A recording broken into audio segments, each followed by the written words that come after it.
प्रभु के सिवा अपना कुछ और कोई नहीं, फिर कभी कोई परास्त ही नहीं हो सकता। अगर कहीं अपनापन है भी तो चूक मत करना, किसी भक्त से अभिमान मत कर लेना। जैसे कभी कभी ऐसे मूढ़ बुद्धि वालों की वाणी को सुना है, वो भक्तों को बहुत हल्के से ले लेते हैं। क्या है, भीख मांगते खाते हैं, 2-4 बार राधा राधा बोलते होंगे, और क्या है। प्रभु ये नहीं देखते कि कितना भजन करता है, ध्यान रखना, उनके स्वभाव की बात कह रहे। वो केवल देखते हैं कि मेरा है, बस इतनी बात समझ लो। किसी भी भक्त को ऐसा मान के फटे को पुराने कपड़े पहने हैं उसका अपमान कर दिया तो सीधे स्वामी के थप्पड़ पड़ेगा जाके। और जब उनके स्वामी की दृष्टि वक्र होगी तो कोई त्रिभुवन में तुम्हें बचा नहीं सकता। राम रोष पावक सोच रही, जो अपराध भक्त कर करई, बिल्कुल डरते रहो। इस बात के लिए जगह जगह वैष्णव शास्त्रों में वर्णन है। कोई भी भक्त ऐसा नहीं होता जो अहंकार करके किसी के साथ बर्ताव करे, वो भक्ति नहीं होता।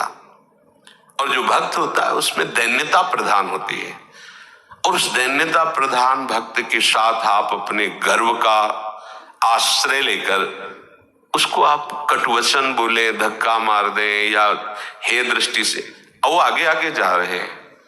अब आप गाड़ी में बैठे हारन पर हारन दे रहे हो, बगल से शीशा, इतने हारन दिए तुझे सुनाई नहीं दे रहा। वो समझ रहे हैं हम करोड़पति हैं, ये तो भीख मांगने वाला क्या है, भिखारी है। 1 मिनट में मिट्टिया मेट हो जाने वाले का तुम गर्व कर रहे हो, और वो अविनाशी सत्ता में स्थित है।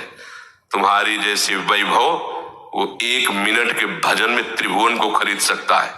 त्रिभुवन पति को अधीन किए हुए, तुम्हें क्या पता। वो जिस धन को कमाया है, कुबेर भी तरसते हैं उस धन के लिए।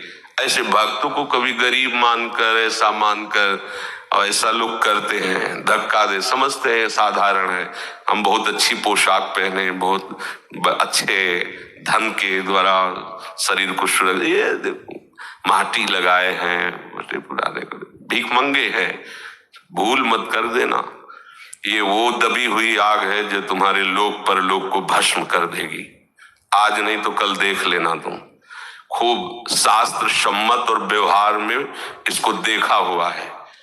जिन्होंने, कुछ संतों का स्वभाव होता है, हृदय बड़ा सरस होता है पर वाणी बड़ी रुक्ष होती है, ऐसे देखा है। कभी वो सीधे मुंह बात नहीं करते, कट व्यवहार की बात करेंगे कि तुम्हें लगे। ऐसे संतों को, जैसे संतों को जानना बड़ा कठिन है। ये अपने वृंदावन में इसी रमण रेती चौराहे पर भगवान दास सिद्ध संत थे, हमने परीक्षा की है। आप लोगों ने शायद देखा हो, जो पुराने हैं, चौराहे पर पड़े रहते थे। कोई कुछ भी रख दिया, कुत्ता भी खा रहा है, वो भी खा रहे हैं। कभी दिगंबर पड़े नंग धड़, कभी ऐसे ही पड़े। पागल से ज्यादा उनको कोई नहीं समझता था।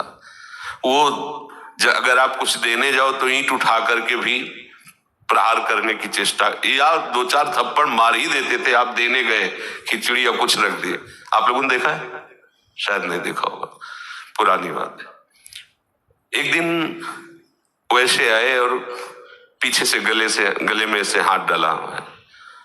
तो हम सीन देखे हुए थे कि घूसा और थप्पड़ चलाते हुए उनको, तो हम सावधान हुए कि आज पिटने का अवसर आएगा, सावधान। और धीरे से हाथ पकड़ के अपने हटाया, ऐसे किया। वो कुछ बंगाली भाषा में बोल रहे थे, शायद उनका शरीर बंगाल की तरफ का था, हमारी तो कुछ समझ में नहीं आया, पर एक विशेष प्रकार का आनंद अंदर लगा। परिक्रमा दे रहे थे तो दूसरे दिन राधा रमन जी के दर्शन करने गए तो कुलिया प्रसाद मिला। कमंडल, छड़ी, झोली ये साथ ही रखते, कहीं भी निकलना हो। परिक्रमा जा रहे तो वही वेशभूषा, भिक्षा जा रहे तो वही। वो कुलिया डिब्बा में रखा अपने कमंडल में, और मन में कि अगर वो सिद्ध पुरुष है, हमें तो पूरा अनुभव नहीं हो रहा, वो ढक्कन खोल करके हमारे राधा रमन जी का जो प्रसाद है वो उसे पाए और परिक्रमा देते हुए। जो ही रमण रेती में तो एक वृक्ष था बड़ा सा, बीच मार्ग में, अब वो अंतर्ध्यान हो गया, बड़ा सा चबूतरा था, उस पे वो बैठे थे। हमारी तरफ देखा, हमारा संकल्प था कि अगर वो सिद्ध पुरुष है तो नजदीक आए तो बैठा।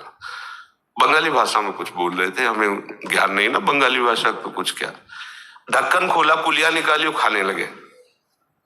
बस मन से प्रणाम किया कि जो हमने मन में सोचा था वही वैसे ही उन्होंने चेष्टा की। आगे वर्णन नहीं करेंगे। उनको पागल समझ करके किसी बलवान पुरुष ने, 15 दिन नहीं बीते थे, पूरे परिकर सहित मारे गए थे, सबको पता है वृंदावन। ऐसा मत समझो कि यहाँ पागल हैं, यहाँ ऐसे भिखमंगे हैं, गरीब हैं।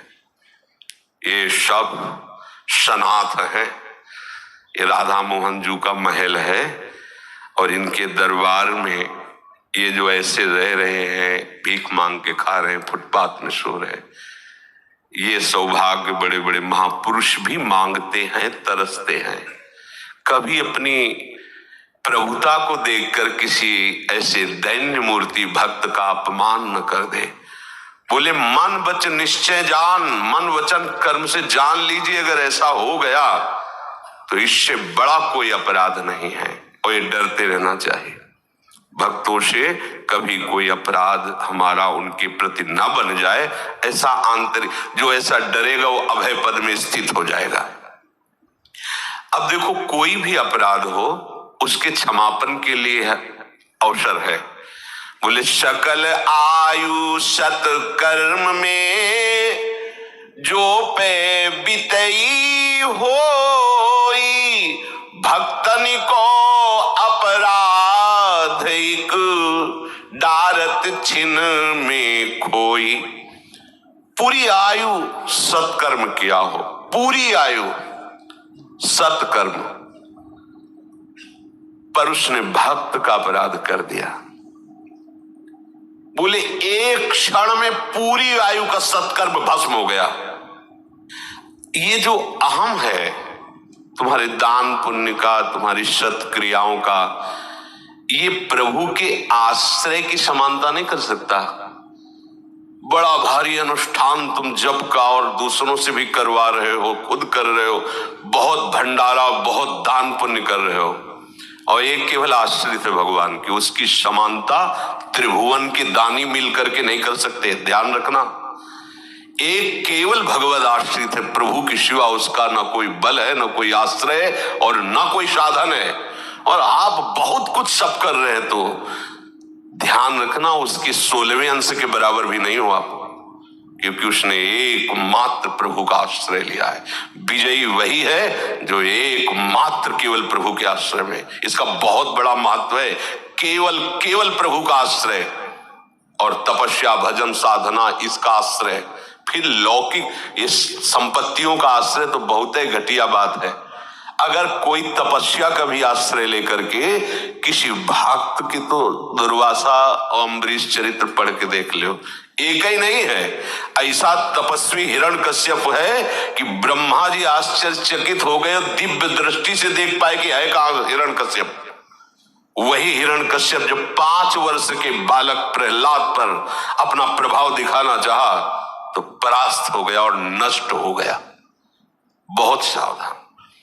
एक ही ऐसा भयानक अपराध कई बार वृंदावन महिमामृत में भी वर्णन किया कि ये वैष्णव धाम है, अगर किसी वैष्णव का अपराध बन जाएगा तो आप सोच लो कितना भी कुछ भी ये धाम आपको स्वीकार नहीं करेगा।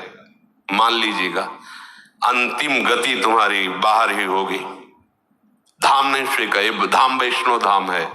खुद में हमारे बहुत कमियां हैं, पर हम सबके आगे खुद पता है कामी हूं, क्रोधी हूं, नीच हूं, बिल्कुल धाम लायक नहीं हूं। बिल्कुल आपको धाम छोड़ेगा नहीं। ध्यान रखना, एक बात के लिए बार बार जोर दिया गया है वृंदावन